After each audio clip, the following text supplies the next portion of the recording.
Here's where you can go to find the equalizer settings with a Samsung phone that has One UI 7.0 Android 15. To get the best out of our music, we'll go ahead into the quick access, pull it down once, and look for the settings toggle right there.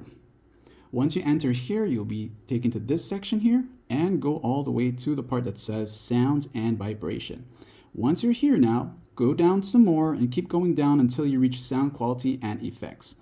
Upon here, you will see Equalizer, and this is where you'll get access to the 10 bands if you know how to use these, and or go ahead and make the best out of the presets. And as you toggle between any one of these here, you'll notice that it will automatically adjust for you, and that's that.